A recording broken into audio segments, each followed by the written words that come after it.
Hi, this is Amy from Lead Pulse Consulting, and I just shared with you a video on how to clean up your contacts if their contacts aren't sorting properly. And the technique we use is just fine if you have a few contacts to change. But if you have a lot of contacts that aren't sorting properly, instead of opening each contact up individually to make the change, you can start doing massive changes right in your Outlook contact folder. So let me show you how you can do that. I'm just going to go right to my Outlook contact folder, or you would go to whichever contact folder in Outlook you have Profit working with. So for those of you using a public contact folder, you'd go down to the public contacts to make the changes. So I'm just in my Outlook contact folder. This is where my contacts in Profit are saved. And you need to change your view to the phone list view.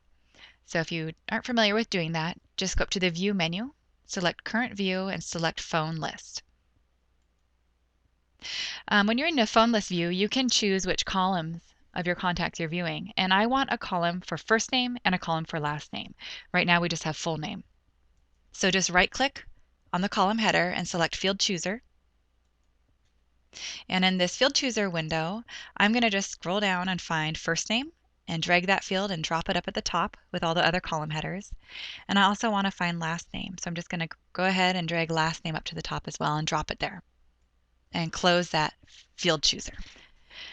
I'm just going to actually move last name next to first name. Now we can just sort by those two columns to see which fields are empty. So if I go ahead and first sort by the first name column, we can see that the contact for Pat Perry, the first name and the last name are in the last name field. So all we need to do is just click our cursor into the last name field, and I'm just going to highlight Pat, and I'm going to cut it. So I'm just going to do Control X on my keyboard, and then click my cursor into the first name field and paste it in there, Control V. We can do the same thing with Nate. I'm just going to highlight his first name and click my cursor into the first name field and paste his name in there. So we just go ahead down the road and do that. Now, once you have all the first names set up, you can sort your contact list by last name and try to find all the contacts with empty last name fields. So here, for example, with Sue Miller, I'm just going to take her last name and paste it in the last name field. And Joe, I don't have a last name, and John.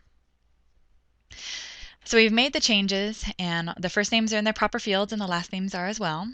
And if I go up to Contact Manager, we'll need to do a resync with the Outlook contact folder we just edited. So we'll need to go to Tools, Resync Data, Resync Contact Company Data. Now Profit's going to resync all those changes we made in the Outlook contact folder and pull them into Contact Manager. And the reason why we need to do a resync is that we didn't open up each individual contact, make the change, and click Save and Close. When you click Save and Close, that's when Profit knows that a change was made to the contact. So we'll just force that resync using the Tools menu.